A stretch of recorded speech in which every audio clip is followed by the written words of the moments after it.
வணக்கம் ஃப்ரெண்ட்ஸ். இந்த வீடியோவில் என்ன பார்க்க போகிறோம் அப்படின்னா, சிந்து சமவெளி நாகரிகம் தான். டிஎன்பிசியில் எல்லா எக்ஸாமுக்குமே யூஸ் ஆகும். இது ஜென்ரல் டாபிக் தான், ஓகேங்களா. இந்த டாபிக் வந்து அவுட் ஆஃப் அதாவது புக்கில் இருக்கிற பாயிண்ட்ஸில் இம்பார்ட்டன்ட் பாயிண்ட்ஸை பார்க்கலாம். அதுபோக எக்ஸ்ட்ரா பாயிண்ட்ஸுகளையும் நம்ம பார்க்கலாம், ஓகேங்களா. ஏன்னா இனி வர எக்ஸாமுங்களுக்கு வந்து புக்கை மட்டும்தான் நம்மளுக்கு கொஷினாக கேட்பாங்கன்னு நம்ம நம்பிட்டு இருக்க வேண்டாம். எக்ஸ்ட்ரா பாயிண்ட்ஸே தெரிஞ்சு வச்சுக்குவோம். அதுக்காக தான். ஏன்னா ஆல்ரெடி நான் இண்டஸ்ட்ரியல் இஷ்யூலேஷனில் ஒரு வீடியோஸ் எல்லாம் போட்டிருக்கேன். அதில் புக்கில் இருக்கிற பேஸ் பண்ணி போட்டிருக்கேன். இதில் வந்து எக்ஸ்ட்ராவாக வந்து போட்டிருக்கேன், ஓகேங்களா. சரி வாங்க பார்க்கலாம். சிந்து சமவெளி நாகரீகம் அப்படிங்கிறது இந்தியாவில் வந்து மட்டும் தொன்மையான நாகரிகம் அப்படின்னு சொல்ல முடியாது. உலகத்தில் இருக்கிற மிக பழமையான நாகரிகங்களில் வந்து சிந்து சமவெளி நாகரிகம் ஒன்றா இருந்திருக்கு. உலகத்தில் வந்து பழமையான நாகரிகம் அப்படின்னா ஒரு 4 நாகரிகத்தை தான் ஃபஸ்ட்டு சொல்லணும். எதுனா மெசடோமியா நாகரிகம், சிந்து சமவெளி நாகரிகம், எகிப்து நாகரிகம், சீன நாகரிகம். இந்த 4 நாகரிகம் தான் உலகிலேயே மிக பழமையான நாகரிகம் சொல்லுவாங்க. சிந்து சமவெளிக்கு 200 வருஷத்துக்கு முன்னாடி தோணுனதா அதுன்னா மெசடோமியா நாகரிகம். இது அது கிமு 3500லேருந்து 2000 வரைக்கும் அந்த நாகரிகம் இருக்கு. அதுவே அதே கொஞ்சம் 200 வருஷம் பின்னாடி வந்திருக்கு சிந்து சமவெளி நாகரிகம். 3300லேருந்து 1900 வரைக்கும். எகிப்து நாகரிகமும் 3100. சிந்து சமவெளி நாகரிகம் தோன்றி ஒரு 200 வருஷத்துக்கு அப்புறம் எகிப்து நாகரிகம் வந்திருக்கலாம் அப்படின்னு சொல்லப்படுகிறது. சீன நாகரிகம் அப்படிங்கிறது வந்து 1700 தான். கிமு 1700லேருந்து தான் தலை தோங்கி இருக்கு. அப்போ சிந்து சமவெளி நாகரிகமாகட்டும், எகிப்து நாகரிகம், மெசடோமியா நாகரிகம்லாம் கிட்டத்தட்ட ஒரே காலகட்டத்தில் தான் தோன்றி இருக்குது. இந்த மக்களோட பண்பாடு கலாச்சாரம் வந்து அந்த காலத்தில் தோன்ற மக்களோட கலாச்சாரத்தோடையும் வந்து ஒத்து போய் தான் இருக்குது. அதனால உலகில் பழமையான நாகரிகங்களில் ஃபர்ஸ்ட் இடத்துல இருக்கிறது மெசடோமியா, அதுக்கு அடுத்தது இருக்கிறது தான் எதோ அப்படின்னு பார்த்தோம்னா சிந்து சமவெளி நாகரிகம். சிந்து சமவெளி நாகரிகத்தை வந்து என்னன்னு சொல்லுவாங்க, ஹரப்பா நாகரிகம் அப்படின்னு தான் சொல்லுவாங்க. எதனால அப்படின்னா ஃபர்ஸ்ட் நம்ம கண்டுபிடிச்சது ஹரப்பா பிளேஸை தான். அதனால அது ஹரப்பா நாகரிகம் அப்படின்னு சொல்லிட்டு வராங்க. அது 3 வகையாகவும் வந்து பிரிச்சிருக்காங்க. தொடக்க கால ஹரப்பா, முதிர்ச்சி அடைந்த ஹரப்பா, பிற்கால ஹரப்பா அப்படின்னு சொல்லியிருக்காங்க. தொடக்க கால ஹரப்பாங்கிறது கிமு 3000லேருந்து 2600 வரைக்கும் இருந்திருக்கும். முதிர்ச்சினா நல்ல உச்சத்துல செழிப்பா இருந்திருக்காங்க. அது வந்து கிமு 2600லேருந்து 1900 வரைக்கும் இருந்திருக்கு. பிற்கால ஹரப்பா அப்படிங்கிறது வந்து கொஞ்சம் சரிஞ்சிட்டு வந்திருப்பாங்க. அதான் 1900லேருந்து 1700. இது கிமு பொது ஆண்டுக்கு முன்னாடி அப்படின்னு அர்த்தம். ஓகே. ஹரப்பா வந்து அப்போ கொஸ்டின் நம்மளுக்கு ஃபர்ஸ்ட் எடுத்தோன்னே எப்படின்னா அந்த கண்டுபிடிச்ச பிளேஸ் யார் கண்டுபிடிச்சாங்க, எப்போ கண்டுபிடிச்சாங்க, அந்த மாதிரி கொஸ்டின்ஸ் வந்து நிறைய கேட்குறாங்க. ஸோ அதனால அதுக்கு தகுந்த மாதிரி நம்ம பாயிண்ட்ஸுகளை பார்த்துக்கலாம், ஓகேங்களா. ஹரப்பாவுக்கு வந்து முதல்ல யார் போனாங்க அப்படின்னா சார்லஸ் மேசன். ஆனால் ஹரப்பா ஆய்வு வந்து மேற்கொண்டது 1920. கண்டுபிடிக்கப்பட்டது எப்போனா 1921. ஹரப்பா சிவிலேஷன், அதாவது ஹரப்பா அப்படிங்கிற நகரத்தை வந்து கண்டுபிடிச்சது வந்து 1921 தான். 856ல், ஓகேங்களா. 56ல் ஒரு ரயில்வே ட்ராக் போடுவாங்க. அந்த ட்ராக்குக்கு வந்து அதனோட மதிப்பை உணராமல் அங்கிருந்த தொழிலாளர்கள்லாம் என்ன பண்ணுவாங்கன்னா, அந்த செங்கற்கள், அந்த இடிஞ்சு போன செங்கற்கள் இருக்கும், அதை எடுத்து அந்த ட்ராக்குக்கு, ரயில்வே ட்ராக்குக்கு போட்டு மேடையாக்கி தானே ட்ராக் போடுவாங்க. அந்த மேடைகளுக்கு வந்து பயன்படுத்திட்டு இருந்திருக்காங்க. அப்போ அந்த இடத்த போனவரெல்லாம் பார்த்துட்டு தான், என்னடா இதெல்லாம் கொண்டு வந்து இங்கே பயன்படுத்தியிருக்கிறீங்களே அப்படின்னு சொல்லிட்டு தான் 1856ல் வந்து ஹரப்பாக்கு வந்து முதல்ல வருகை தந்தது யாரு அப்படின்னு பார்த்தோம்னா சார்லஸ் மேசன் தான். அவரோட புக்கில் விவரிச்சிருப்பாரு, இந்த மாதிரி ஒரு மேடுடன் கூடிய ஒரு இடத்த வந்து நான் பார்த்துருக்கேன், அது அகழ்வாராய்ச்சி மேற்கொண்டா அங்கே நம்மளுக்கு ஒரு இடம் கிடைக்கும் அப்படின்னு தன்னோட புக்கில் விவரித்தவர் யாரு அப்படின்னு கேட்டாலும் அது சார்லஸ் மேசன் தான். ஆனால் கண்டுபிடிச்சதுக்கு உதவுனது யாரு அப்படின்னு பார்த்தோம்னா ஜான் மார்சல். ஆனால் முதல்ல அந்த இடத்துக்கு போய் தன்னோட புக்கில் வந்து இந்த மாதிரி ஒரு இடம் இருக்குது அப்படின்னு விவரித்தவர் யாரு அப்படின்னா சார்லஸ் மேசன். 2 பகுதிகளை கண்டுபிடிப்பாங்க. ஃபர்ஸ்ட் வந்து 1921ல் ஹரப்பா, 1922ல் மொஹஞ்சதாரோ. ரெண்டுமே ஒரே நாகரிகத்தை சார்ந்தது அப்படின்னு குறிப்பிடுறவ யாருன்னு பார்த்தா ஜான் மார்சல் தான். ஜான் மார்சல் தான் என்னன்னு இருப்பாருன்னா, அந்த ஒரு பெண் நடனம் ஆடுற மாதிரி ஒரு சிலையை பார்த்துட்டு அதை பார்த்துட்டு என்ன பாரு, இது கிமு 3000 நூற்றாண்டு சார்ந்ததுன்னே என்னால் நம்ப முடியல, அதனோட நுட்பமான வேலைப்பாடுகள் வந்து தற்காலத்தை ஒட்டியதாக இருந்திருக்குது. இது இவ்வளோ ஆண்டுக்கு முன்னாடி இந்த சிலையை செஞ்சுருக்காங்களா அப்படின்னு வந்து என்னால் நம்ப முடியல அப்படின்னு அந்த நடன பெண்ணோட சிலையை பார்த்து ஜான் மார்ஷல் தான் வந்து சொல்லுவார். அடுத்து என்ன அப்படின்னா ஹரப்பாவை வந்து கண்டுபிடித்தவர் யார் அப்படின்னு பார்த்தோம்னா தயாராம் சஹானி 1926. அதாவது தலைமையில் ஜான் மார்ஷலோட தலைமையிலான குழு போச்சு. ஆனால் இந்த நகரம் வந்து ஹரப்பா இந்த இடத்துல ஒரு நகரம் இருக்குது அப்படின்னு கண்டுபிடிச்சவர் வந்து ஆராய்ச்சியாளர் வந்து தயாராம் சஹானி தான் 1921 தான் போய் அகழ்வாராய்ச்சி மேற்கொண்டு அந்த இடத்த கண்டுபிடிச்சாரு. ஹரப்பாவில் ஆய்வு நடத்த காரணமாக இருந்தவர் யாருன்னா ஜான் மார்ஷல் தான் வந்து ஹரப்பாவில் ஆய்வு நடத்துறதுக்கு காரணமாக இருந்திருக்காரு. பிற்காலத்தில் வந்து 1940 வந்து ஆர்இஎம் வீலர் அப்படிங்கிறவர் வந்து ஹரப்பாவில் வந்து அகழ்வாராய்ச்சி நடத்தியிருக்காரு. அதாவது அந்த ஹரப்பா சிந்து சமவெளி நாகரிகம் அப்படிங்கிறது வந்து இந்தியாவில் மட்டும் இருக்குதானா இல்லை, இந்தியா மற்றும் பாகிஸ்தானோட சேர்ந்து விரிஞ்சு இருக்குது. 1.5 மில்லியன் சதுர கிலோமீட்டர் மேப்பில் பார்த்தாவே உங்களுக்கு தெரியும். மேற்கில் வந்து பாகிஸ்தான் ஈரான் இருக்கும் அதனோட எல்லையா. மேற்கில் வந்து பாகிஸ்தான் ஈரான் இருக்கும். வடக்கில் வந்து ஹாட்டுக்காய் ஆப்கானிஸ்தான் இருக்கும். தெற்கில் வந்து தைமதாபாத் மகாராஷ்டிராவில் இருக்கிற தைமதாபாத். கிழக்கில் ஆலம்கீர்பூர் உத்தரப்பிரதேசத்தில் இருக்கிற ஆலம்கீர்பூர் தான் வந்து தெற்கில் வந்து எல்லையாக இருக்கும். இதுதான் வந்து ஹரப்பாவோட எல்லைகளாக இருக்குது. ஹரப்பா பற்றி முதல் தம் நூலில் சொன்னவர் யாருன்னா சார்லஸ் மேசன் தான் வந்து தன்னோட நூலில் வந்து விவரிச்சிருப்பாரு. எந்த ஆண்டு வந்து ரயில் பாதை அமைக்கும் போது சுட்ட செங்கற்கள் கண்டுபிடிக்கப்பட்டுச்சு அப்படின்னு கேட்டால் 1856 தான் ரயில் பாதைகள் அமைக்கலாம்னு தோண்டிட்டு இருப்பாங்க. அப்போதான் சுட்ட செங்கற்கள் இருக்கும். அதனோட மதிப்பு உணராமல் அதை கொண்டு போய் ரயில்வே ட்ராக்ல வந்து தொழிலாளர்களாக போட்டிருப்பாங்க. இது என்னன்னா முக்கியமான தளங்கள் என்னென்ன, அதாவது ஹரப்பாவில் வந்து 200க்கும் மேற்பட்ட குட்டி குட்டி நகரங்கள், அதாவது நகரம் ஊர்களை கண்டுபிடிச்சிருக்காங்க. அதில் முக்கியமான தலங்கள் அப்படின்னா ஒரு 11 பெரிய தலங்கள் வந்து ஹரப்பாவில் இருக்குது. 11 பெரு தலங்கள். அதில் நம்ம முக்கியமானதை மட்டும் பார்க்கலாம். ஹரப்பாவை முதல் கண்டுபிடிச்சது 1921. அது தயாராம் சஹானி அப்படிங்கிறவர் கண்டுபிடிச்சாரு. மோஞ்சதாரா வந்து 1922. ஆர்டி பனார்ஜி அப்படிங்கிறவர் வந்து 1922 கண்டுபிடிக்கிறாரு. 1929 சுர்கொண்டா அப்படிங்கிறத ஸ்டீன் அப்படிங்கிறவர் வந்து கண்டுபிடிக்கிறாரு. சஞ்சுதாரோ 1931 சஞ்சுதாரோ அப்படிங்கிறத எம்ஜி மஜிம்தர் கண்டுபிடிக்கிறாரு. அதே 1935 அம்ப்ரி அப்படிங்கிற இடத்த வந்து எம்ஜி மஜிம்தர் வந்து கண்டுபிடிக்கிறாரு. இங்கே தான் வந்து அலெக்சாண்டர் போறாரு. அதை கண்டுபிடிக்கிறதுக்கு முன்னாடி அந்த இடத்துல அந்த அப்போ தொழில் தலைவராக இருந்த அலெக்சாண்டர் வந்து போவார்.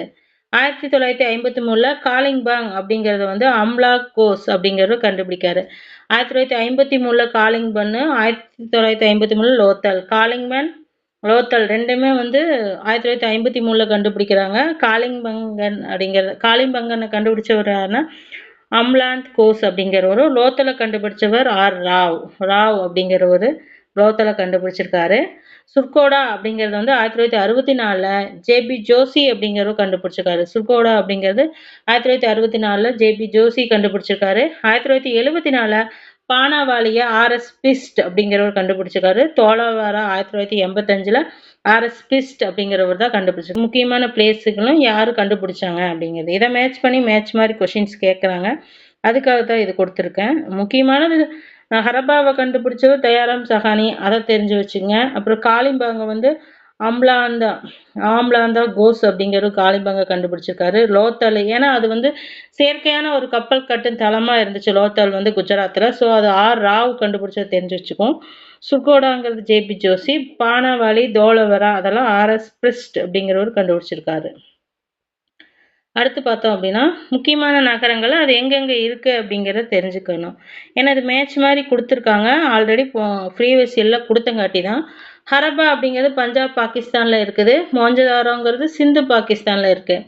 ஹரப்பானா பஞ்சாப் பாகிஸ்தான், மோஞ்சதாரோ சிந்து பாகிஸ்தான். ஸோ ஹரப்பா மோஞ்சதாரோ ரெண்டுமே எங்கே இருக்குது? பாகிஸ்தானில் தான் இருக்குது. காலிபாங் வந்து ராஜஸ்தானில் இருக்குது. தோலவீரா குஜராத்தில் இருக்குது. லோத்தல் அப்படிங்கிறது குஜராத்தில் இருக்குது.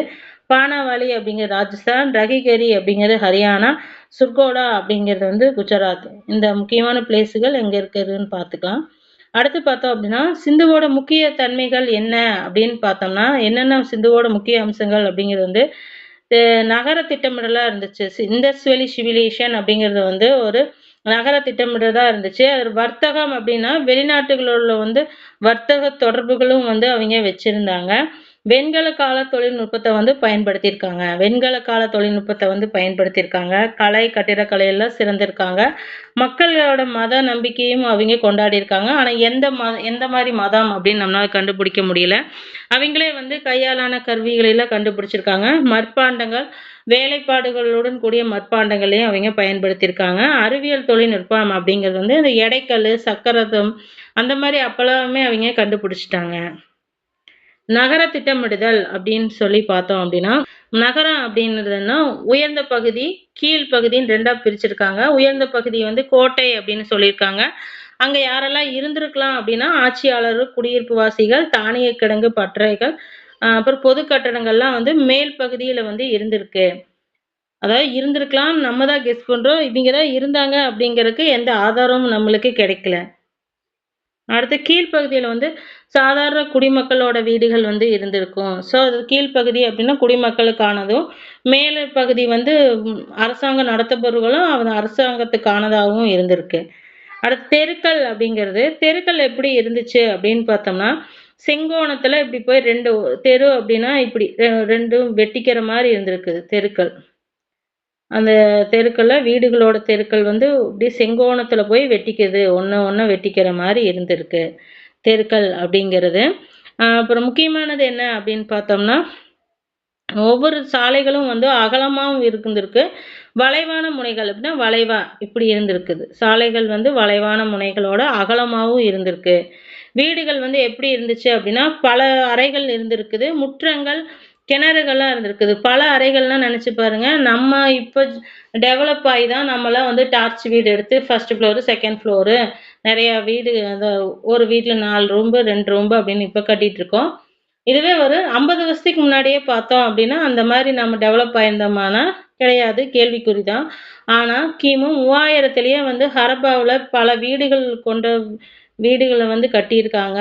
அத 1 ஃப்ளோர், 2ண்ட் ஃப்ளோர் அடுக்கு கொண்ட வீடுகளையும் கூட கட்டி மக்கள் வாழ்ந்திருக்காங்க அப்படின்னா, அவைங்க எவ்வளவு நவீனமயத்த நோக்கி இருந்திருக்காங்க அப்படிங்கிறது வந்து அது ஆராய்ச்சி பண்ணக்கூடியதா தான் இருந்திருக்கு. அடுத்து பார்த்தோம் அப்படின்னா, வடிகால் அமைப்பு. வடிகால் அமைப்பு அப்படிங்கிறது எப்படி இருக்குன்னா, அனைத்து வீடுகளையும் இணைக்கும் வடிகால்கள் வந்து சாந்து, சுண்ணாம்பு மற்றும் சிப்சம் அது எல்லாத்தையும் சேர்ந்து ஒரு வடிகாலா அமைச்சிருக்காங்க. அதாவது ஒவ்வொரு வீட்ல இருந்து வடிகால் எல்லாம் வந்து ஒரு இடத்துல சேரும்ல, அந்த வடிகால் எப்படி இருந்துச்சு அப்படின்னா, சாந்து, சுண்ணாம்பு, ஜிப்சம் எல்லாம் சேர்த்து கட்டினதா இருந்திருக்குது. எப்படி இருக்கும் அப்படின்னா, வடிகால்கள்லாம் மூடப்பட்டு இருந்துருச்சு. நீர் ஓட்டத்திற்கேற்ப சரிவா இப்ப எங்க பள்ளத்த நோக்கி போகுதோ, அது மாரி சரிஞ்சு பள்ளத்த நோக்கி கொண்டு போற மாரி அமைச்சிருக்கிறாங்க. அது அங்கங்க துளைகளாட்டு இருக்கும். இப்ப மூடி இருக்கிறதுனால, ஏதோ ஒண்ணு அடைச்சுக்கிச்சுன்னா எடுத்து கிளீன் பண்றதுக்கு தகுந்த மாரி துளைகளையும் விட்டு அவைங்க வடிகால வந்து அமைச்சிருக்கிறாங்க. வீடுகள்ல வந்து டைரக்ட்டா வடிகாலுக்கு போகாது. அங்கிருந்து தேங்கி, அந்த நீர்கள் மட்டும் வந்து போற மாரியும், அவைங்க வீட்லயே நம்மளது இப்ப நம்ம யூஸ் பண்ணிட்டு இருக்கிறோம்ல, பாத்ரூம் செப்டிக் டேங்க்ல டைரக்ட்டா வந்து கனெக்ட் பண்ணாம, செப்டிக் டேங்க்லேருந்து அதிலிருந்து எக்ஸாஸ் நீருக்கு மட்டும் வெளிய டிஸ்போஸ் ஆகுற மாரி பண்ணியிருக்காங்க. இந்த மாரி டெக்னிக் எல்லாம் அப்பவே அவைங்க யூஸ் பண்ணி இருக்கிறாங்க. அதாவது மக்கள் வந்து 3000 நூற்றாண்டுகளுக்கு முன்னாடியே மக்கள் அத யூஸ் பண்ணியிருக்காங்க அப்படிங்கிறது ரொம்ப பெரிய விஷயமா தான் இருக்கு. அதாவது சுகாதாரத்த வந்து எப்படி பயன்படுத்தணும் அப்படிங்கிறத அவைங்க தெரிஞ்சு வச்சிருக்காங்க. வீ வீடுகள் வந்து அதாவது சொல்லணும்னா, 2 தளங்கள் மேலலாம் இருந்திருக்கு. அடுத்தது கட்டுமான பொருட்கள் அப்படின்னு பார்த்தோம்னா, 1:2:4 விகிதத்துல தரப்படுத்தப்பட்டு சுட்ட செங்கற்கள்ல வந்து செஞ்சிருக்காங்க. அந்த காலகட்டத்துல எகிப்து நாகரீகம் வந்து மண்ணு, செங்கற்கள், கற்கள வந்து பயன்படுத்த ஆரம்பிச்சுட்டாங்க. மண்ணு, செங்கல்ல இல்லன்னா கற்கள பயன்படுத்தி எகிப்து நாகரிகம் வந்து வீடு கட்டிட்டு இருந்தாங்க. சிந்து சமவெளி நாகரிகங்களும் என்ன பண்ணியிருக்காங்க, சுட்ட செங்கற்கள பயன்படுத்தியிருக்காங்க. சுட்ட செங்கற்கள் மட்டும் தான் பயன்படுத்துனாங்களா அப்படின்னா கிடையாது. சில இடங்கள்ல வந்து சுடப்படாத செங்கற்களையும் வந்து பயன்படுத்தியிருக்காங்க. சுட்ட செங்கற்கள் எங்கன்னா, இந்த கழிவு நீரு இல்ல தண்ணி வர மாரி இடத்துல சுட்ட செங்கற்கள் பயன்படுத்தியிருக்காங்க. தண்ணி பயன்படுத்தாத இடத்துலலாம் வந்து சுடப்படாத செங்கற்களையும் வந்து பயன்படுத்தியிருக்காங்க. அது ஒரு முக்கியமானது. அடுத்து என்ன அப்படின்னு பார்த்தோம்னா, சமூக பிரிவுகள். சமூக பிரிவுகள் அப்படிங்கிறது வந்து ஆட்சியாளர், வணிகர்கள், தொழிலாளர்கள் அப்படின்னு சொல்லி பிரிவுகள் இருந்திருக்கு. அதுக்கு தகுந்த மாரி தான் வந்து மக்களோட வசிப்பிடமும் அமைஞ்சிருக்கு. அதாவது மேல 2 பகுதியா இருந்திருக்கு. மேல் பகுதி, கீழ்ப்பகுதி. மேல வந்து ஆட்சியாளர்கள, அதுக்கு அடுத்த பொசிஷன்ல வந்து வணிகர்கள்லாம் இருந்திருக்கலாம். மற்ற தொழிலாளர்கள்லாம் கீழ பகுதியில மக்கள் எல்லாம் இருந்திருக்கலாம் அப்படின்னு நம்ம சொல்லப்படுகிறது. ஆடை அப்படிங்கும்போது அவங்க எந்த மாரி ஆடைகள பயன்படுத்துறாங்கன்னா, பருத்தி, கம்பளியான ஆடைகள மட்டும் தான் அவைங்க பயன்படுத்தி இருக்காங்க. பழக்கவழக்கம். உணவு பழக்கவழக்கம் அப்படிங்கிறது வந்து கோதுமை, பார்லி, அரிசி, திணை, மீனு, மெலாங்ஸுகள வந்து பயன்படுத்தியிருக்காங்க அப்படின்னு சொல்லப்படுகிறது. குஜராத்தில் உள்ள கோட்டாடா பட்டியலில் வந்து சமீபத்திய மூலக்கூறு ஆய்வுகளின் மூலம் பால் உற்பத்திக்கான சான்றுகள வந்து கண்டுபிடிச்சிருக்காங்க. எங்க அப்படின்னா, சிந்து சமவெளி நாகரிகத்துல. மதம் அப்படிங்கிறது வந்து இயற்கை வழிபாடு, அரச மர வழிபாடு, விலங்குகளோட உலோகத்தை வழிபட்டிருக்காங்க. இயற்கையை வழிபட்டிருக்காங்க, அரச மரத்தை வழிபட்டிருக்காங்க, விலங்குகளோட உருவத்தை வழிபட்டிருக்காங்க. தாய் தெய்வம், அதாவது பசுபதி யோகி, அதாவது கால்நடைகளோட தலைவரை தான் என்ன சொல்லுவாங்க, பசுபதி அல்லது யோகி, அதை வந்து வழிபட்டிருக்காங்க அப்படின்னு சொல்லப்படுது. வந்து வணங்கி இருக்காங்க. மற்றபடி எந்த ஒரு மதத்தை வந்து வணங்கினுக்கான சான்றுகள் வந்து நம்மளுக்கு கிடைக்கல. அப்ப வாழ்ந்துட்டு இருந்த மக்கள் வந்து இயற்கையும் அவங்க வளர்த்திட்டு வந்த கால்நடைகளை, தாய், சூரிய ஒளி, விலங்குகளைத்தான் வழிபட்டுட்டு வந்தாங்க. அதனோட வழிவகையா வந்தது தான் என்ன அப்படின்னா, அந்த பசுக்களை வழிபடுறது. ஜாதி வேறுபாடுகள்லாம் இருந்ததுக்கான சான்றுகள் வந்து கிடைக்கல. எழுத்து அப்படின்னா சித்திர வடிவத்திலும் சின்ன எழுத்து வடிவத்திலையும் இருந்திருக்குது. பறவைகள், மீன்கள் அப்படின்னு எல்லாம் நிறைய எழுத்துக்கள்லயே வந்து வடிவத்துல வந்திருக்கு. எழுத்து முறையை வந்து புஸ்ட்ரோபெடன் அப்படின்னு சொல்றாங்க. வலமிருந்து இடமா எழுதப்படும். அதுக்கப்புறம் பின்னர் வந்து இடமிருந்து வரும். அதாவது வலமிருந்த இடம், அதுக்கப்புறம் இப்படி இப்படி மாறி மாறி எழுதுற மாதிரி தான் படிக்கணும். ரீட் பண்றது ஒரே மாதிரி வராது. இப்படி போய் இப்படி போற மாதிரி அவங்களோட ரைட்டிங் ஸ்டைல் இருந்திருக்கு. சராசரிக்கா 5க்கு குறைவான எழுத்துக்கள். இப்போ அதாவது ஒரு வார்த்தை அப்படின்னா ஒரு 5க்கு குறைவா தான் வந்து அதனோட வார்த்தைகள் வந்து கிடைச்சிருக்குது. அதிகபட்சமா 26 எழுத்துக்களை கொண்ட, அதாவது நீளம் 26 குறியீடுகளை கொண்ட ஒரு எழுத்து வகை தான் கண்டுபிடிக்கப்பட்டிருக்கு. சமவெளி எழுத்துக்கள் வந்து திராவிட மொழி குடும்பம் போன்று வரிசை பெற்றுள்ளது அப்படின்னு சொன்னவர் யாருன்னா, யூரி நோரோசோ அப்படிங்கிற ரஷ்ய அறிஞர் சொல்லியிருக்காரு. அதாவது நம்ம வரிசையில் எப்படி எழுத்துக்களை பழைய திராவிட எழுத்துக்கள் இருக்குதோ அதே மாதிரி தான் சிந்து சமவெளி நாகரிகத்தோட திராவிட எழுத்துக்களும் இருக்கு அப்படின்னு யூரி நோரோசோவ் அப்படிங்கிற ரஷ்ய அறிஞர் வந்து சொல்லியிருக்காரு. அப்புறம் அடக்கம் செய்யும் நடைமுறை வந்து சிந்து சமவெளி மக்கள் எப்படி பண்ணாங்க அப்படின்னா, இறந்தவர்கள் உடல்களை வந்து வடக்கு திசையில வந்து வைக்கப்பட்டுச்சு. அதாவது வடக்கு நோக்கி வைக்கப்பட்டு தான் அடக்கம் பண்ணியிருக்காங்க. 3 வகையான அடக்கங்கள் வந்து நடைமுறையில் இருந்திருக்கு. முழுமையான அடக்கம் செய்யறது, தகனம் செய்யறது. முழுமையா அடக்கம்னா மண்ணுல தோண்டி இல்லைன்னா தாலிகள்ல தோண்டி அடக்கம் செய்யற நடைமுறையும் இருந்திருக்கு. தகனம் செய்யறதுன்னா எரி ஊட்டுறது, அதுவும் அப்பவே நடைமுறையில் இருந்திருக்கு. பகுதி அளவு அடக்கம் அப்படின்னா, அதாவது அந்த எலும்புகளை மட்டும் எடுத்து அடக்கம் செஞ்சிருக்காங்க. இப்ப பறவைங்களுக்கோ விலங்குகளுக்கோ அதாவது தண்டனை சார்ந்ததா இருந்திருக்கலாம். அது சரியான என்ன அப்படின்னு நமக்கு தெரியாது. இப்போ உடல் இருக்கிறதெல்லாம் சாப்பிட்டது போக மீதி எலும்பு கூடுகளை கொண்டு போய் அடக்கம் பண்ணியிருக்காங்க. அதான் வந்து பகுதி அளவு அடக்கம் அப்படின்னு சொல்லப்படுகிறது. அப்போ 3 வகையான அடக்குமுறையும் இருந்திருக்கு. முழுமையா அடக்கம், பகுதியா அடக்கம், தகனம் எரிச்சிருக்காங்க. முழுமையான அடக்கம் அப்படிங்கிறது வந்து குழியை தோண்டியும் புதைச்சிருக்காங்க, தாலிகள்லையும் புதைச்சிருக்காங்க. ஓகேங்களா? இதெல்லாம் கொஸ்டின் கேட்டிருக்காங்க ஆல்ரெடி. இந்த மாதிரிலாம் கொஸ்டின் கேட்பாங்களான்னு நம்ம யோசிப்போம். ஆனா அதெல்லாம் கொஸ்டின் கேட்டிருக்காங்க. விவசாயம் அப்படிங்கிறது வந்து எப்படின்னா, கோதுமை, பார்லி, அரிசி, பருத்தி போன்ற விவசாயங்களை எல்லாம் செஞ்சிருக்காங்க. கிரேக்கர்கள் வந்து சிந்து சமவெளி மக்களை என்னன்னு சொல்றாங்க, சிண்டன் அப்படின்னு சொல்றாங்க. கிரேக்கர்கள் வந்து சிந்து சமவெளி மக்களை எவ்வாறு அழைத்தனர் அப்படின்னா, சிண்டன், சிண்டு சமவெளி, சிண்டஸ் வெளி அப்படிங்கிறது சிண்டன் அப்படின்னு சொல்லியிருக்காங்க. மோஞ்சதாராவில் வந்து நெய்த பருத்தி துணி அப்படிங்கிறது வந்து நம்மளுக்கு கிடைச்சிருக்கு. ஸோ அப்பவே வந்து பருத்தியை கண்டுபிடிச்சு அதுல துணி நெய்யறதும் வந்து கண்டுபிடிச்சிட்டாங்கன்னு தெரியும். ஏன்னா அந்த ஒரு மதகுரு மாதிரி ஒருத்தர் இருப்பாரு. அவரோட ட்ரெஸ் பார்த்தோம் அப்படின்னா பூ வேலைப்பாடுகளுடன் கூடிய ட்ரெஸ், சால் மாதிரி அவர் போத்தி இருப்பாரு. டெரகோட்டா அப்படிங்கிறது வந்து மண்ணுல செய்யற பொருட்கள், கலைநயத்துடன் கூடிய பொருட்கள் வந்து டெரகோட்டாவை வந்து சிந்து சமவெளி மக்கள் வந்து செஞ்சுட்டு இருந்தாங்க. அந்த டெரகோட்டா அப்படிங்கிறது வந்து விலங்குகளோ, மனிதர்களோட சிலைகள், வளையல்கள், முத்திரைகள் இது எல்லாத்தையுமே வந்து இந்த டெரகோட்டா மூலோட கலந்து செய்வாங்க. அது மூலியமா செஞ்சிருக்காங்க. மணிகள் செய்யும் கலையும் வந்து அப்பவே வந்து மக்கள் செஞ்சிருக்காங்க. ஹரப்பா மக்கள் வந்து இரும்பை வந்து பயன்படுத்தல.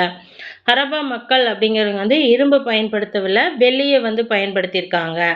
இரும்பின் பயன்படுத்தல, ஆனால் வெள்ளியை அவங்க பயன்படுத்தியிருக்காங்க.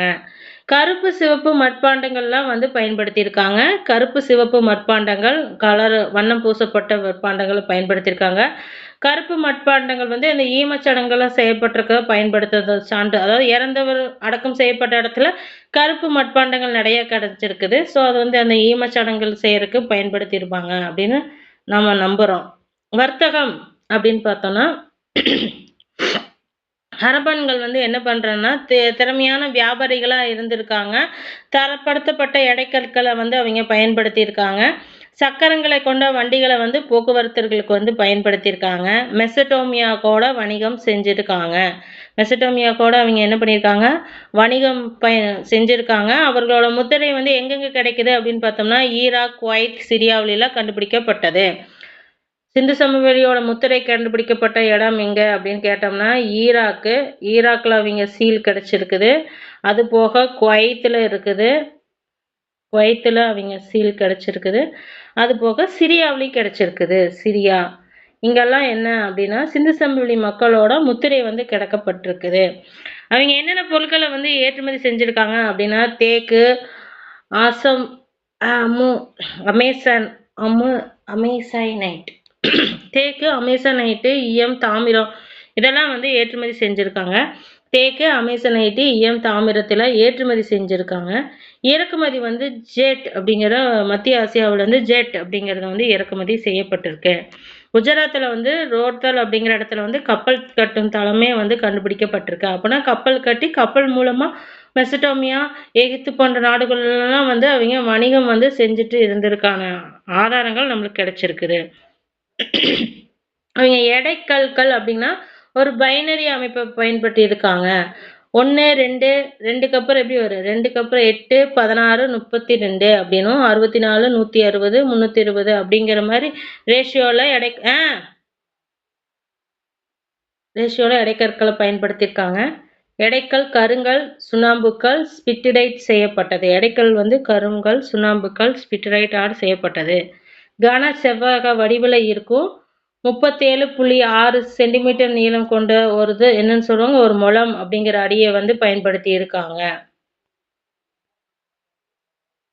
லோத்தனா இறந்தவர்களின் மேடுகள். டோலவீரானா கட்ச் பாலைப்பழ வனவிலங்கு கதிர் பெட் தீவு அப்படின்னு சொல்றாங்க. லோத்தல்னாலும் இறந்தவர்கள் மேடு, மோஞ்சதாரோனாலும் என்னன்னு சொல்லுவாங்க, இறந்தவர்கள் மேடுன்னு தான் சொல்லணும். டோலவீரானா கட்ச் பாலைவன வனவிலங்குகளின் காதிர் பெட் தீவு அப்படின்னு சொல்றாங்க. காலிபாங் அப்படின்னா கருப்பு வளையல்கள். காலிபாங் என்ன சொல்றாங்க, கருப்பு வளையல்கள் அப்படின்னும். கோயில்களோ அல்ல மத கட்டமைப்புகளோ எதுவுமே எங்க இல்லை, சிந்து சமவெளி நாகரத்தில் வந்து இல்லை. போர் அல்லது ஆயுதங்களுக்கான தெளிவா மக்கள் நடைமுறை வாழ்க்கைக்கான பொருட்கள் தான் இருந்துச்சோ தவிர போர் செய்யறதுக்கான ஆயுதங்கள்லாம் எதுவும் நம்மளுக்கு கிடைக்கல.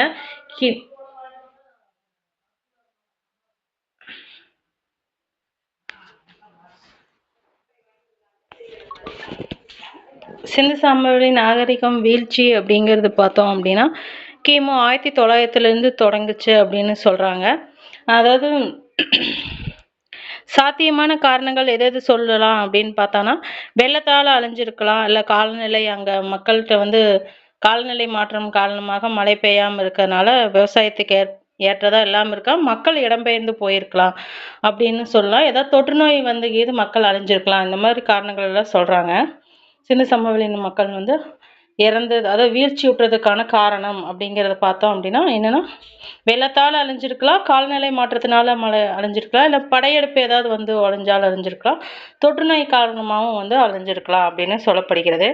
அங்கே மக்கள் வந்து விலங்கு வளர்ப்பு எதெல்லாம் வளர்த்துட்டு இருந்தாங்க அப்படின்னா எருமை, செம்மறி ஆடுகள், எருதுகள், கழுதைகள், ஆடுகள், பன்றிகள், நாய், பூனைகளில் வந்து வீட்டு விலங்காக வந்து அவங்க வளர்த்துட்டு இருந்திருக்காங்க.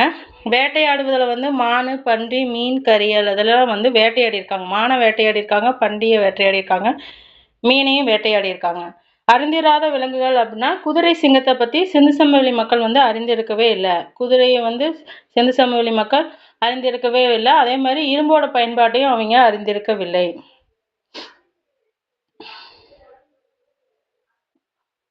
ஹரப்பா கைவினை பொருட்கள் உற்பத்தி மையம், முக்கியமான உற்பத்தி மையங்கள் எது அப்படின்னா சங்கு அப்படிங்கிறது வந்து நாகேஸ்வர் பாலக்கோட்டில் உற்பத்தி செஞ்சுருக்காங்க. சங்கு நாகேஸ்வர் பாலக்கோட்லேயும், வைடூரியம் வந்து ஹாட்டுக்கையிலையும், கார்னேலியன் வந்து லோத்தல்லையும், ஸ்பிட்டிரைட் வந்து தெற்குலையும் வந்து உற்பத்தி செஞ்சுருக்காங்க. செம்பு வந்து ராஜஸ்தான், ஓமன் 2 இடத்துலையும் உற்பத்தி பண்ணியிருக்காங்க. சங்கு நாகேஸ்வர் பாலக்கோட்லையும், வைடூரியம் ஹாட்டுக்கை, கார்னேலியன் லோத்தல், ஸ்பிட்டிரைட் வந்து தெற்குலையும், செம்பு வந்து ராஜஸ்தான், ஓமன்லையும் உற்பத்தி செஞ்சுருக்காங்க. மொஹஞ்சதாரோவில் கண்டெடுக்கப்பட்ட இளஞ்சினை போன்ற குறியீடுகள் வந்து தமிழகத்தில் வந்து கண்டெடுக்கப்பட்ட பானைகள், அம்பு குறியீடுகள் வந்து ரெண்டுமே ஒரே மாதிரி இருந்திருக்கு. அதாவது மொஹஞ்சதாரோவில் கண்டெடுக்கப்பட்ட குறியீடுகளும் தமிழ்நாட்டில் பானையில் கண்டெடுக்கப்பட்ட குறியீடுகளும் ஒரே மாதிரி இருந்திருக்கு. அது எங்க அப்படின்னு பார்த்தோம்னா மேல பெரும்பள்ளம் பூம்புகார் பக்கத்தில் 2007 நடந்த அகழ்வாராய்ச்சியின் போது கண்டெடுக்கப்பட்ட பானை ஓட்டுகள் இருக்கிற சிம்பலும் மொஹஞ்சதாரோவில் இருக்கிற சிம்பலும் ஒரே மாதிரி இருக்கு. ரோரிசெட் அப்படின்னா படிகக்கல்ல செய்யப்பட்ட கத்தி என்னன்னு சொல்லுவாங்க, ரோரிசெட் அப்படிம்பாங்க. ஹரப்பா மக்கள் எதை அறிந்திருக்கவில்லை அப்படின்னா இரும்பை அறிந்திருக்கவில்லை, குதிரையும் வந்து அவங்க தெரிஞ்சிருக்காது. 1 இன்ச் அப்படின்னா 175 சென்டிமீட்டர் அப்படின்னும் 16 விகிதம் கொண்ட ஒரு சிறிய எடை அளவீடு தான் இன்றைய அளவீட்டில் வந்து 13.63 கிராம் கொண்டது தான் என்னன்னு சொல்லியிருக்காங்க, 1 இன்ச் அப்படிங்கிற மாதிரி சொல்லியிருக்காங்க. பெருங்குளம் அதாவது முக்கியமான கட்டட அமைப்பு இப்போ சிந்து சமவெளி நாகரிகத்தில் கண்டெடுக்கப்பட்டதுலேயே முக்கியமானது என்னன்னா பெருங்குளம், தானிய களஞ்சியம், பெரிய கட்டிடம், அந்த கூட்ட அரங்கு இருந்துச்சுல அது. இந்த 3 அமைப்புகள்லேருந்து தான் வந்து முக்கியமான கட்டிடங்கள்லாம் சொல்லிட்டு இருக்கிறாங்க. பெருங்குளம் அப்படிங்கிறது வந்து நீளம் 39 அடி, அகலம் வந்து 23 அடி, ஆழம் வந்து 8 அடி, செவ்வக வடிவில் இருந்திருக்கு. இயற்கை தார் வந்து இதில் பூசியிருக்காங்க. வடப்புறத்திலிருந்து தென்புறம் படிக்கட்டு இருக்கும். பக்கப்பாட்டில் 3 பக்கமும் வந்து அறை இருந்திருக்கு. 4 அறைகள் கிடையாது. பக்கவாட்டில் 3 பக்கங்கள் தான் அறை, ஒரு பக்கம் அறை கிடையாது. அடுத்து தானிய களஞ்சியம் அப்படின்னா நீளம் வந்து 168 அடி இருந்திருக்கு, அகலம் 135 அடி. கோதுமை, பார்லி, திணை வகைகள், எள்ளு, பருப்பு வகைகள் மிச்சங்கள்லாம் வந்து அந்த தானிய கிடங்குல சிதறி இருந்திருக்கு. ஸோ அப்போ பயன்பாட்டில் இருந்திருக்கு அப்படின்னு நம்ம தெரிஞ்சிருக்கலாம். ஹரியானா மாநிலம் ரஹிகரில் வந்து கண்டெடுக்கப்பட்டிருக்கு. முதிர்ச்சி அடைந்த ஹரப்பா காலத்தை சார்ந்தது. தானிய களஞ்சியம் அப்படிங்கிறது எங்கே கண்டுபிடிக்கப்பட்டுச்சு அப்படின்னா ஹரியானா மாநிலம் ரஹிகரில் தான் கண்டெடுக்கப்பட்டிருக்கு. இது எந்த காலத்தை சார்ந்ததுன்னா முதிர்ச்சியடைந்த ஹரப்பா காலத்தை வந்து சார்ந்ததாக இருக்கு. மாபெரும் கட்டிடம் மாபெரும் கட்டடம் எங்கே இருக்குது அப்படின்னா மொஹஞ்சதாரோ. தானிய களஞ்சியம் வந்து ஹரியானாவில் இருக்குது. பெருங்குளமும் மொஹஞ்சதாரோவில் தான் இருக்குது. மாபெரும் கட்டடத்தில் வந்து 20 தூண்கள் 4 வரிசைகள், 20 தூண்கள் வந்து 4 வரிசையாக இருக்குது. சக்கர வண்டியை வந்து பயன்படுத்தியிருக்காங்க. கடல் வணிகம் எங்கே மேற்கொண்டிருந்தாங்க அப்படின்னா மெசடோமியாவில். சிந்து வெளி முத்திரை எங்கே கிடைக்கு அப்படின்னா ஈராக், குவைத், சிரியா, சுமேரியாங்கிற இடத்துலலாம் கிடைக்குது. சுமேரியா அரசன் ஜின் என்பவர் வந்து சிந்து வெளி மக்களுக்கு வந்து மெலுக்காவில் வந்து அலிகலன் வாங்கிய குறிப்பு வந்து இருக்கு. சுமேரிய அரசர் ஜின் அப்படிங்கிறவர் சிந்துவெளி பகுதியில் மெலுக்காவில் வந்து அணிகலன் வாங்கிய குறிப்பு வந்து அந்த நாட்டு குறிப்புகளில் நம்மளுக்கு கிடைக்குது. நடனமாது அமர்ந்த நிலையில் உள்ள ஆண் சிலை கண்டெடுக்கப்பட்ட இடம் எது அப்படின்னா மொஹஞ்சதாரோவில் தான் இந்த நடன மாதையும் ஆண் சிலையையும் கண்டுபிடிச்சிருக்காங்க. சிந்து மக்கள் உபயோகித்த ஆடை அப்படின்னா என்ன, பருத்தி ஆடை. ஆபரணம் செய்ய பயன்படுத்திய கல் அப்படின்னா ஆபரணம் செய்யறதுக்கு சிவப்பு நிற மணிக கற்களை வந்து பயன்படுத்தியிருக்காங்க. ஆபரணம் செய்யறதுக்கு என்ன கல்லை பயன்படுத்தியிருக்காங்கன்னா சிவப்பு நிற மணிக கற்களை பயன்படுத்தியிருக்காங்க. உலகில் முதல் எழுத்து வடிவம் யாரோடது அப்படின்னா சுமேரியர்களோடதான். சுமேரியர்களோட முதல்ல எழுத்து வடிவத்தை பெற்றிருக்காங்க. மெசடோமியாவில் வந்து நமு அரசர் சின் என்ற சந்திர கடவுளுக்கு கட்டப்பட்ட ஊர் என்னன்னா ஜிகாட் அப்படிங்கிற இடத்த வந்து மெசடோமியா அரசர் வந்து சின் அப்படிங்கிறவர் வந்து சந்திர கடவுளுக்கு கட்டியிருக்காரு. அந்த இடம் என்ன சிகாடு. அபு சிமல் அப்படின்னா எகிப்து அரசர் வந்து 2ஆம் ராடுசின்ஸ் கட்டிய இரட்டை கோயில். எகிப்து அரசர் வந்து கட்டின இரட்டை கோயில் எது அப்படின்னா அந்த ராடு சிம்பல்ஸ் அப்படிங்கிறவர் கட்டியிருக்காரு. அபு சிம்பல் ராடும்சீஸ் அப்படிங்கிற கட்டியவர் இரட்டை கோயில். ஹரப்பாவில் வந்து 5000க்கு மேற்பட்ட எழுத்து தொடர்கள்லாம் ஆவணப்படுத்தப்பட்டு இருக்கிறது. கிடைத்த மிக நீளமான எழுத்து தொடர் எது அப்படின்னா 26 குறியீடுகளை கொண்டது தான். சிந்து சமவெளி மக்கள் வந்து எந்த நாடுகளெல்லாம் வாணிப தொடர்பு கொண்டிருந்தாங்க அப்படின்னு கேட்டோம்னா மத்திய ஆசியா, மெசடோமியா, வடகிழக்கு ஆப்கானிஸ்தான், குஜராத், பாலிஸ்தான், குஜராத்து, பலுசிஸ்தான், பாரசீகத்திலையும் வாணிப தொடர்பு கொண்டிருந்தாங்க. மத்திய ஆசியாவில் மெசடோமியா, வடகிழக்கு ஆப்கானிஸ்தானு, குஜராத்து, பல்சிஸ்தானும் பாரசீகத்துடனும் சிந்து சமவெளி மக்கள் வந்து வாணிப தொடர்பு கொண்டிருந்தாங்க. அதாவது மொஹஞ்சதாரோ அப்படிங்கிறது பெருங்குளம் இருக்கிறது வந்து மொஹஞ்சதாரோவில் கருதப்பட்டது. பெருங்குளம் அப்படிங்கிறது வந்து மொஹஞ்சதாரோவில் கண்டுபிடிக்கப்பட்டது. ஹரப்பா அப்படிங்கிறது டிஆர் சஹானி அப்படிங்கிறவரால முதல்ல கண்டுபிடிக்கப்பட்டது. திரிமுகம் அப்படின்னா சிவனு, வெண்கல கால கோல் அப்படின்னா அளவை முறை அப்படின்னு சொல்லப்படுகிறது. அதாவது மொஹஞ்சதாரோ, அதாவது ஹரப்பா எப்படி வீழ்ச்சி அடைஞ்சிச்சு அப்படின்னா முக்கியமான கோட்பாடுகள் வந்து 3 பேர் சொல்றாங்க. ஆரிய படையெடுப்பினால வீழ்ச்சி அடைஞ்சிருக்கிறா அப்படின்னு மார்டிமர் வீலர் அப்படிங்கிறவர் சொல்றாரு. ஆரிய படையெடுப்பின் மூலம் வீழ்ச்சி அடைஞ்சிருக்கும் அப்படின்னு மார்டிமர் வீலர் அப்படிங்கிறவர் சொல்றாரு. நிலநடுக்கத்தால் வந்து அழிஞ்சிருக்கிறா இல்ல வெள்ளத்தால் அழிஞ்சிருக்கலாம் அப்படின்னு ராபர்ட் ரைக்ஸ் என்கிறவர் சொல்லியிருக்காரு. நிலநடுக்கமா இல்ல வெள்ளத்தாலே மக்கள் அழிஞ்சிருக்கலாம் அப்படின்னு ராபர்ட் ரைக்ஸ் அப்படிங்கிறவர் சொல்றாரு. சிந்து நதியில ஏதோ ஒரு மாற்றம் ஏற்பட்டு அழிஞ்சிருக்கலாம் அப்படின்னு ரம்பிரிக் அப்படிங்கிறது சொல்றாரு. சிந்து நதியில ஏதோ மாற்றம் ஏற்பட்டு அழிஞ்சிருக்கலாம் அப்படின்னு ரம்பிரிக் அப்படிங்கிறது சொல்றாங்க. ஹரப்பா நகரின் கோட்டையில வந்து 6 தானிய களஞ்சியங்கள் வந்து கரிஞ்சிருக்கு. ஹரப்பாவோட நகர கோட்டைகள்ல வந்து 6 தானிய கிடங்குகள் வந்து கரிஞ்சிருக்குது.